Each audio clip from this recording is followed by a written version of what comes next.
What is up, everybody? This is Tikwe, also known as Richard, and I'm playing another game as the English versus the Delhi Sultanate, trying the Tower Rush, on the game map French Pass. Now, specifically about this map, it is quite difficult to get the rush because you can see the distance to get to the enemy. You have to go all the way down the side here and all the way to the back, basically around, or you have to take, in this type of scenario, the long way around, which is down this way. And unfortunately his golden wood line is spawned on the right here, so that's basically what we will need to try and isolate to get this type of play done. A quick question from my side is, please do let me know if the sound quality is a little bit better, specifically to the in-game sounds, so like stuff like the villagers, the sheep and so forth. If I can show you guys the settings that I'm running currently on the audio, it was at 100% master volume, and this was about a 70 and a 80% on the sound effects. So I'm gonna run it on a let's say 60% standard, but sound effects obviously down all the way to 30. So the speech will be a little bit louder, the master volume, and then the sound effects will be quite much lower than it was before. Please let me know if it's a little bit better in game, if the voice and the in-game sounds like the town centers and the house, the mining camps, those type of thing, doesn't clash with each other. If it's a lot better, please let me know. I would appreciate the feedback. But yeah, let's get back into the game. So you can see, firstly, a little bit of a different start here. Usually I send the villagers over to gold first, but when it's a gold mine that's quite far like this, I actually send the first villager onto sheep first, and then the next two onto gold. You can see the villager that built the house built the gold mine, and then basically these two start farming gold at the exact same time. Which allows you to have just a little bit more of a better timing push to have that 200 gold and the 400 food at the right time. A little problem that I had on this map, you can see on the scout, I ran all the way down here, all the way to the side here, and ended up with 2 sheep. I'm not sure if I just missed them. We can quickly check. Nothing back here, nothing really here. You can see he's also coming through here, so he kind of ran through the side here and picked up 3 sheep, but that's his own base sheep, you know, that's nothing fancy there. And the middle of the map usually does not have sheep, but what you do find is they spawn on these corners, usually through the pushes. You can see there's a triple there. All the way in this corner there's 1 sheep here, so really not a lot of sheep to work with, but we are going around the corner here. We actually did scout him out, so we can see the mine is here, the food is here, the wood line is here. So a very positive side to push through is to come and isolate this corner, and that will allow us to actually get through and apply a bit of pressure. Now this game, I probably think this is one of my favorite games against Blue Blooded that I have played of Age of Empires in the whole year that more or less that Age of Empires has been out. You can see it forces you to firstly adapt a little bit, so I had to go for a mill, so I lose that early timing push to get that perfect time on the 200 gold and 400 food, because I had to expand onto a mill. My sheep ran out, and now I'm still waiting for all of these sheep to get back, while he's also basically doing the same thing. You know, if you check it from his perspective, he just ran through the whole 50% of the map and coming back with 4 sheep. And for both factions that's bad, but for him it's better because he has this berry bush and he gets the extra 50% food from these berry bushes. You can see it's 500 instead of 250. So the Delhi Sultanate, the thing I'm scared of with the Delhi Sultanate is once they reach that castle age and they go into those war elephants, it's so extremely difficult to deal with, especially if you allow them to free farm on the gold. So from my side, I wanted to isolate this as soon as possible and force basically a game style that I can play with. In the feudal age, I can be much more aggressive than he can, which allows me, with these longbows and maybe a few horsemen and so on, to be a lot more aggressive and effective than what he can counter me basically with his standard longbowmen and so forth. So you can see it's not that heavy onto gold. We can watch the resources here on top, sitting on 100 gold. He is aging up right now. So Dome of Faith and the town center, so you know, very standard start for him, and he also has his mosque up. A lot of villagers on food. We can actually check. He's sitting on 10 on food, 3 on wood. So not really invested into the wood line. But obviously I'm assuming once this mosque is done and this a Dome of Faith is done, he'll transition a little bit more into wood. You can see very early on we're transitioning very heavy into a wood line. I try and get to 6 and 6, 4 villagers on the council hall. So once these 6 villagers deplete the sheep, obviously try and expand into farms as soon as possible if your gameplay allows it. But it is quite difficult to get that balance right. Now, what I'm doing, because of the distance these guys have to travel, you can see from the get-go how my rally point is adjusting. I'm trying to get the rally point to a good place where when these units come out, they will actually immediately go around this side, because I do not want to fight this wood line because it's much heavier defended than what you will find here at the back. But you can see immediately as they come out, they actually try and run this way. I actually use all my villagers to pick off his sheep to deny him any information, which allows me to do a little bit of a better push. So once you hit the council hall, the perfect scenario is having about 200 to 250 wood, plus your 250 food, or 200 food rather, so you can make those first 5 essential longbowmen. And now you can see I have to kind of rally all the way to the back corner here to force them not to run down here, because with the rally point down there it didn't work. Now my scouts already here, the 2 villagers are almost there with the longbowmen coming. You know, you can see it's such a far distance to run, but that's just the nature of the map.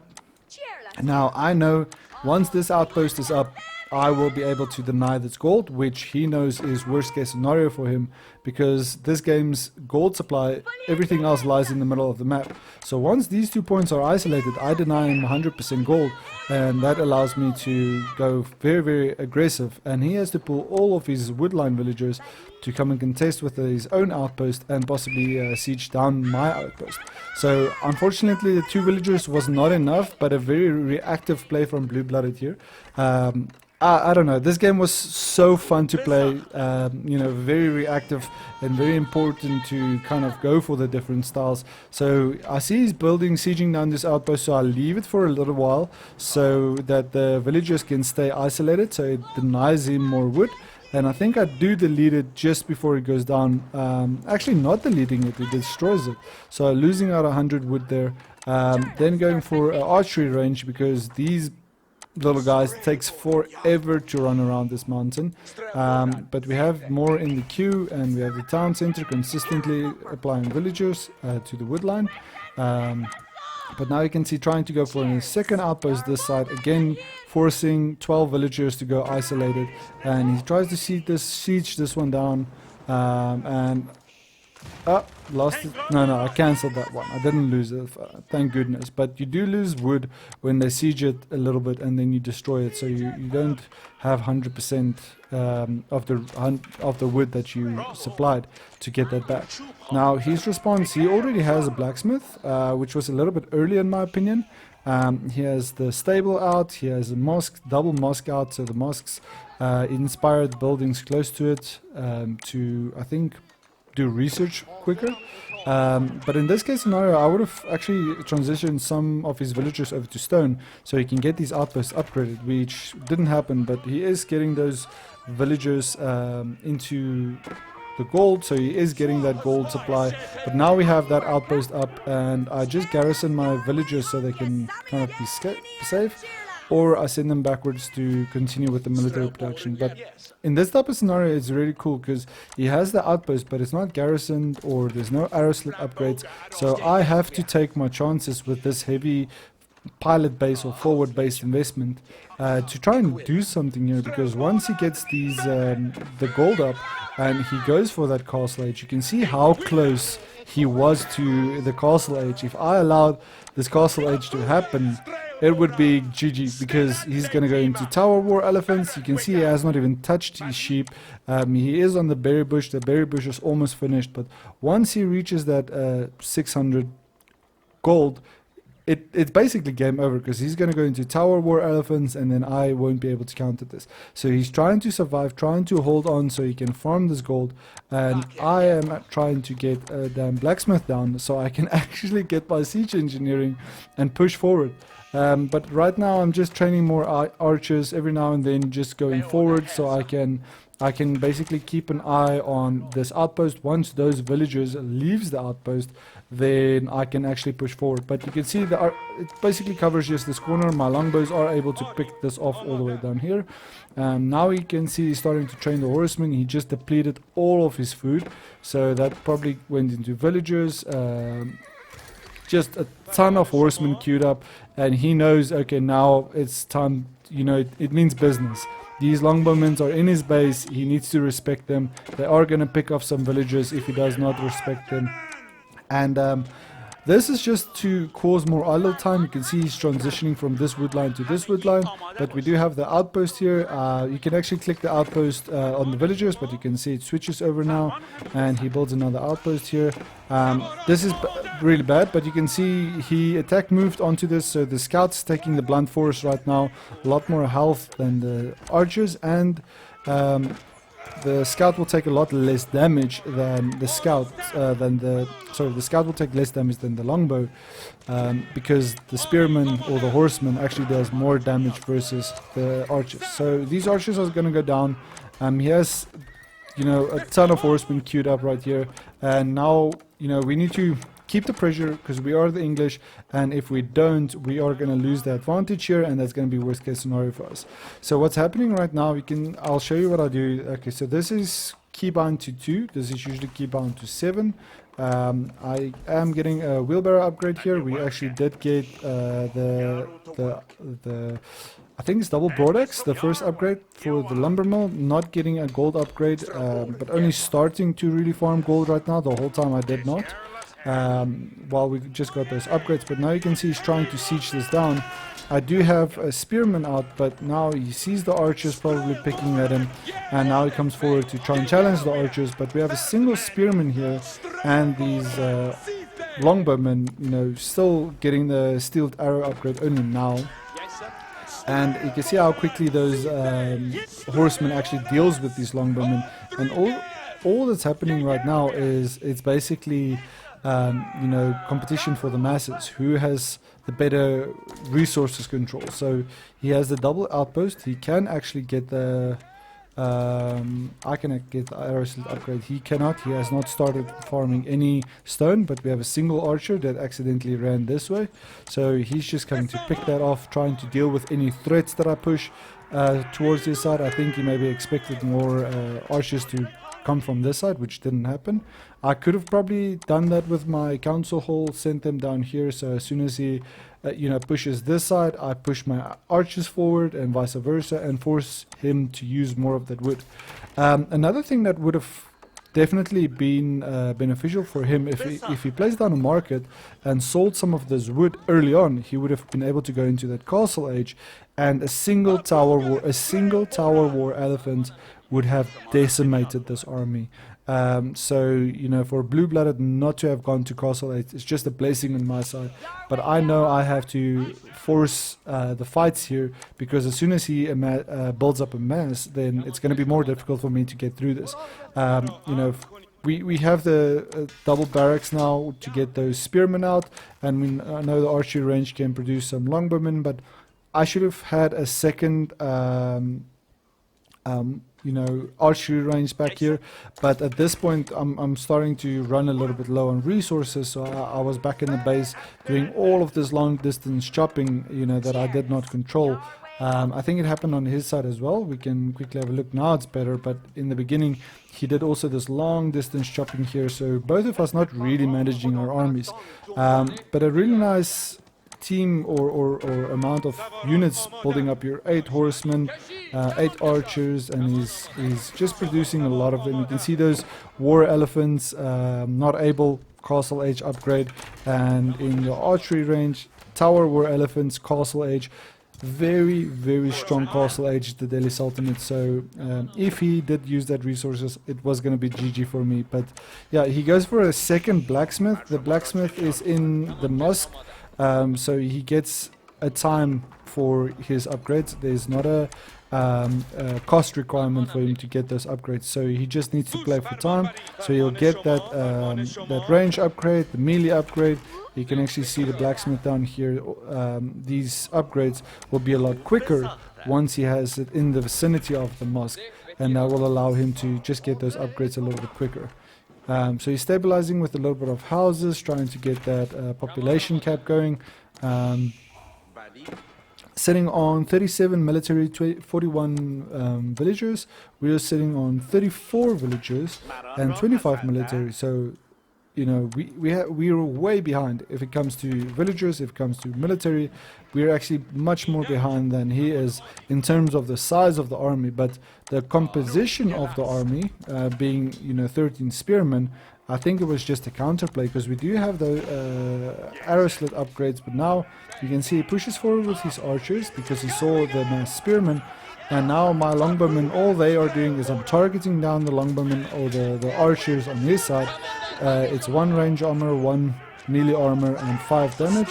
I have 7 damage on my longbowmen, so they do quite a bit of more damage on the range, and all my spearmen are doing right now is they are creating like this wall against these horsemen, so they can't push forward. Now I just go and get rid of this outpost because I don't want the vision, and I also don't want the pressure of them just garrisoning. So I get rid of that, and now I have to decide to either siege this down under the fire of the town center, which will just destroy all of my you know, horsemen, long spearmen. But now he has to respect this, and he pushes forward with his horsemen. I move towards the tree line first, and then I kind of surround as many horsemen as I can, and now I am attack moving with A. You press A and you click not on the units. If you click on top of the units, you find this little run around happening, but we just destroyed 10 horsemen right there. We did lose quite a bit of archers, but because we have the pilot base right here, our reinforcements is immediate, and you can see the resource gap I'm sitting with. If he had to sell this wood, he would have definitely won this game. So right now he is mining gold. He is able to possibly go into the castle age very shortly, but we actually decided to try and fight this as consistently and oftenly as possible, so we can go through the Dome of Faith, go through the town center, and push for that you know, landmark victory.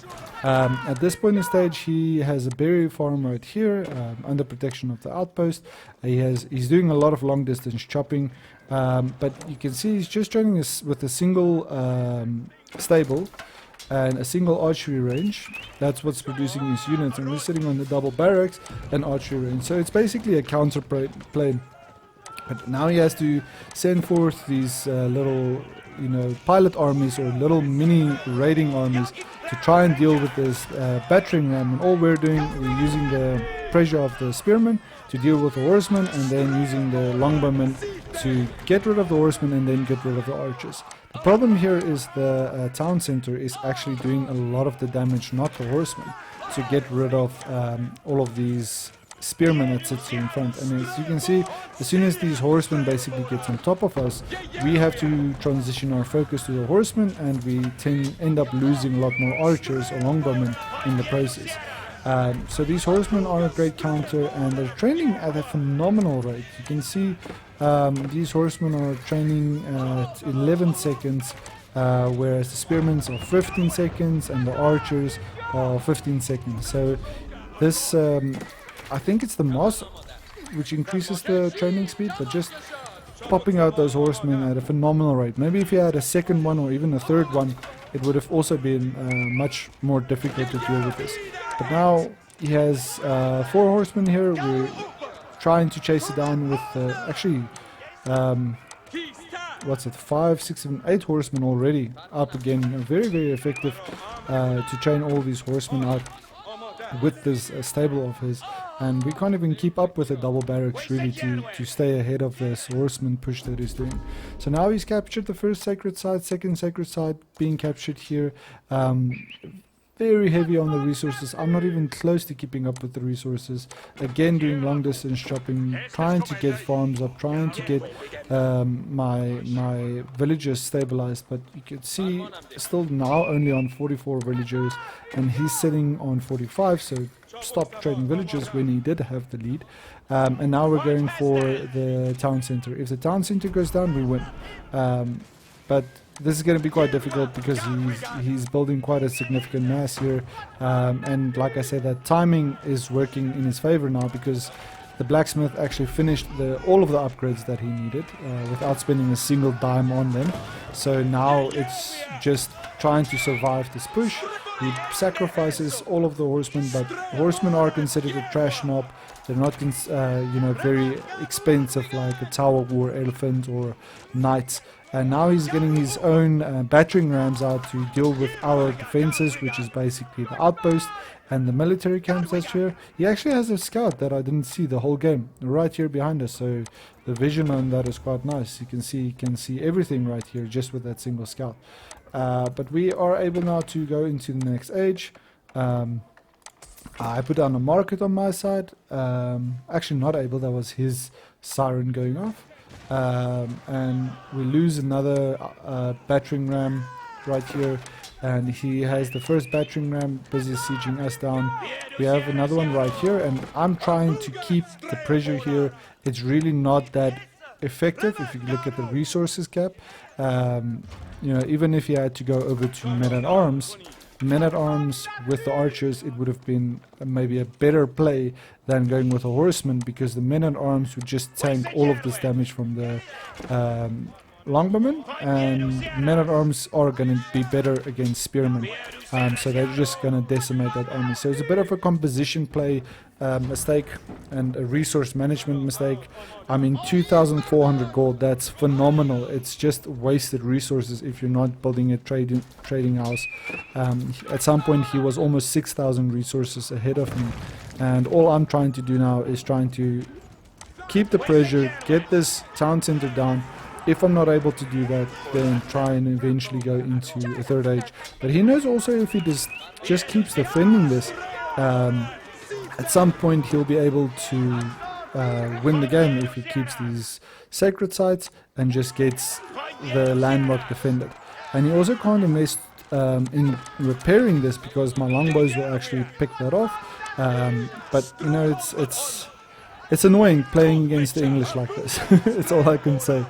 But right now we used our council hall to rally on the sacred site. So now we have those longbowmen to come and just isolate the sacred site, so we don't lose versus a sacred site victory. But at this point in stage, I actually kind of give up on the push, because I've sieged this maybe 5 or 6 times and I'm not winning.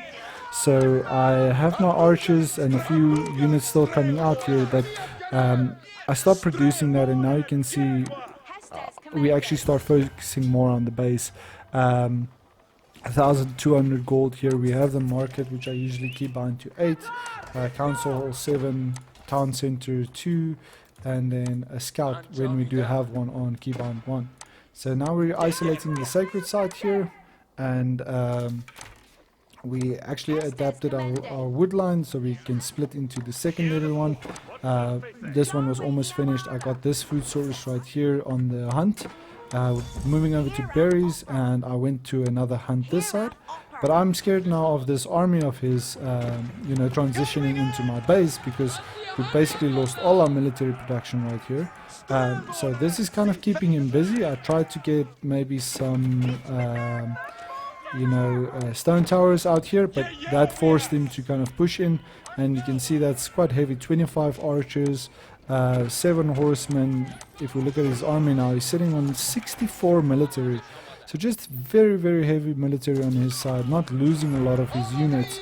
That's already 30 units. So I did wall off this side. Wolf actually causing a lot of harm here, not getting my wall finished. Because he's picking off this villager, so just be careful of that in the future. But now I have to respect the push that can happen from his side. We did neutralize the sacred site. So he's sending forth those horsemen to deal with the archers, but his upgrades are basically capped out. And now, instead of building a market, he's farming the food up, trying to go to that next age. So we can actually try and look where he's farming food right now. Berries are depleted, no forward food here, no food there. Where is he actually getting his food from? I'm not sure. Oh, he actually sent villagers all the way to this berry bush. So farms, again, would have been much more effective, but, you know, he's focusing on that berries and expanding there. Now we can go into the third age finally. He can also go into the castle age, but a big resource lead on inside. We actually get the barracks down to try and support or close down this forward side here. And for him, I think it's playing for time. When he gets the sacred side down, when he gets the castle age, when he gets the tower war elephants, that's going to be very difficult to deal with. So I know tower war elephants probably going to be best to go with upgraded spearmen and crossbowmen into some springalds and mangonels. So it's going to be a very diverse composition of army. I actually wall off this side. I know this side is kind of safe with the walls that's down here, but he does have the siege, so we have to respect that. But now we're expanding very heavily into the farms to get that food stabilized and sending some of the wood villagers over now to gold very shortly. And I think I send all these villagers. Yes, that's 14 villagers. As soon as the white tower is done, they're going to go over to this gold mine, and now my town center is going to rally onto more food and then onto the wood line, so I can just stabilize my economy. As you can see right here, 29 on food, 12 on wood, 15 on the gold. That's these villagers that's running there right now. So we're going to farm gold, try and push for upgrades, but my thing right now, as you can see, I'm selling food. Trying to get as many units out as possible. So crossbowmen out of the white tower, spearmen out of the double barracks, and then I'm using the council hall to produce all those longbows. So very effective with the white tower to get all of those resources out. But now on blue-blooded side, he's sitting on H2 and he has not dropped his third age landmark. So I guess that's maybe a little bit, maybe he's a little bit new to Delhi Sultanate, but he is, I think, level 80 or 90, so still very good in my opinion to know what to do. I think it's just when to do it that's maybe getting to him. You can see now the Dome of Faith is getting repaired, using a lot of wood to do that, but he's sitting on 1,800 wood. He depleted this whole forest right here, so with the single lumber camp. But good game, blue-blooded. So now the mass is starting to build up. We are in age 3. I am trying to stabilize my economy right now, so I can use this white tower to produce some mangonels to support this army. At the same time, I'm selling my food.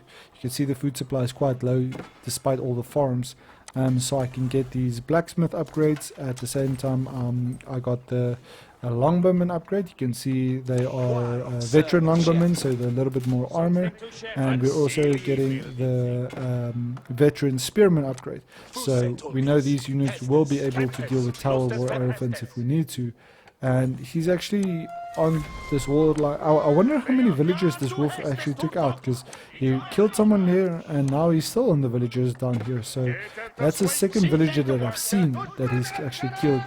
And he does quite a bit of damage, so third villager gonna go down here to a single wolf, you know, 2v1ing this type of game. You can see he pushed forward with the archers, but he did not get through because we did place a defensive wall right here, just to kind of help us defend. But now he's going for a little palace gate. And he's in his military units that can actually build walls, which is phenomenal. Spearmen, archers, those type of things. The foot infantry, they can actually build walls, like you can see right here. So they can build walls and they can kill you. Very, very difficult to deal with. Yo, this wolf is just causing a lot of damage. So now we have quite a nice army, 36 military here. I'll show you how I play with my army. So this is my military keybound to 7. I change my rally point as my units are moving. You can see the rally point moving forward here. But my military, for argument's sake, is keybound 6 like that. Archers would be keybound 4, so I can move all of my units like that forward. If I press 4, it's my archers, so I can just, you know, target focus down any units. And now you can see quite a nice army on his side, trying to get some siege workshops up underneath the influence of the mosque. So definitely playing correctly as the Delhi Sultanate, maybe just a little bit slow. 4,000 gold. Yeah, no, this game was definitely not supposed to be mine. But now the longbowmen, you know, keybound 4, trying to pick off all of these archers, trying to get the wall down. And I forced the spearmen through the wall, because if you're standing in the vicinity of where they want to build, you actually deny the wall from going up. So with that extra armor upgrade, you can see spearmen sitting on... That's not correct. It says 0-0, but these units should have some armor. I think that's just a bug in the game. You can see I can't see any armor on the units. Wonder if you can see it from... Yeah, swear, I can't see any armor on these units. I wonder if that's a bug or what's happening there. I'm not sure. You can see his units does actually show the armor. Villagers armor. I wonder why. I'm really not sure. He didn't transition into any farms, and he has the wood to do it. I'm not sure why. So we're sieging down this siege workshop. Our mangonels are coming forward, and you can see all these military buildings. They are rallied now all the way here, and we're just dealing with the little pilot siege workshop right here. And now we're gonna get the sacred site down. You can see him bringing back relics. So he's doing all of the right things, you know, another defensive wall going down here, trying to secure the sacred site, the relics coming in, so that's going to go into a mosque to help with that extra, I think it's 100 gold per relic in the mosque. Archery range is up now, and he did go for an age up. He actually did go for the age up. Yeah. He's sitting on H4, so he did push the very quickly into H4. So he actually went into Imperial. I missed that. I did not know he was sitting in Imperial. As far as I know, it's the Dome of Faith and the what do you call it, the town center. That's the only buildings that is landmark buildings. So it's only 2 landmarks. Then he has the religious buildings, which is the mosques, but that does not count towards a landmark victory. So yeah, so it's just the 2 landmarks right here that I need to deal with. And now what we're doing is, after we neutralize the sacred site, you can see this White House on my military buildings are actually rallied forward here. He gets another defensive wall down here, so my units are just going to wait, building some rams. And the mangonels not going to do a lot of damage, but they do have siege damage, so they can actually start sieging down the stone wall. And at the same time, you know, he is in Imperial Age, so he can start with the blacksmith upgrades. You can see those +2 veteran upgrades coming through. Also getting military academy, so the units are going to train even faster now. Let's see. Once this upgrade is done, I'm actually quite curious how much it increases, because the horsemen are on 11 seconds, and this decreases it by another 25%. So now the horsemen are now 8 seconds. How do you deal with that? Imagine having 10 or 15 stables out and just going mass horsemen. You won't even be able to keep up with the amount of units that these guys can produce. Just insanely strong faction. I actually need to play them more. But yeah, now we're sitting on quite a hefty military group. Mangonels, spearmen, archers. There's some crossbowmen in here as well. 5 crossbowmen to deal with any you know, knights, single villager. But yeah, we're just pushing forward now to try and get onto these landmarks. We are closed off on the side here. He's scouting that out. He has the sacred site secured. You know, big army right here on 10 lancers and the veteran archers, actually with all the armor upgrades. So this is quite a nice army. If this had to push into my base without any protection, it's gonna be very difficult to stop that. If my whole army is actually inside his base. So 167 economy right now, 102 military.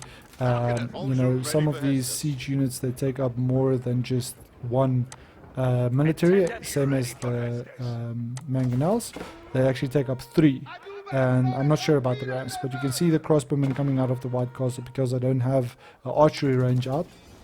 But now we know as soon as the Dome of Faith goes down and the main town center goes down, it's basically GG for us. So we siege that down and we get our units into position to actually defend this. He tries to put down a keep, but I'm not sure with what villagers. And now he's responding by sending forth this army that was right here to try and come and defend this. So all our units are just pushing forward, trying to get information on where his military is at. But this is Imperial Age versus Castle Age, and you can see the spearmen very out of position here. All of his knights actually right on top of my archers, which is very bad. But my spearman is just coming to deal with this mangonel of his, and now I'm pushing forward to the archers, which is just decimating my spearmen, and the spearmen are going to push into the archers. Very bad, but you can see the upgraded longbowmen are able to eventually get through these, you know, these lancers that are able, you know, they are able to kill them. Longbowmen are quite effective. You just need high numbers of them. So now the lancers are down, and now we're pushing forward to kill the archers. Once that's down with the rams, we can actually just kill the landmark and win the game. But again, I don't think this should have been the victory for me because of the landmarks, because of the resource difference. You shouldn't have 8,000 spare resources, you know, when you're losing the game. Just go 20 archer ranges or 20, you know, stables, tower war elephants. Throw everything you can at the game to deal with these masses. But yeah, it was definitely one of my favorite games. We go with a little cheeky White Castle, or not White Castle, sorry, Berkshire Palace, just to get that age up in eventually. But yeah, like you can see, we destroyed the landmarks. He's trying to go for a warlord here. We just kill the unit instead of running out. But yeah, the landmarks are down. I'm still not sure why we didn't get the victory immediately, because as far as I understand, it's just the 2 landmarks. There's no really other landmark we need to deal with. But yeah, that's GG, guys. Thank you very much for watching. If the sound was better, please let me know. Please do leave a like and subscribe. And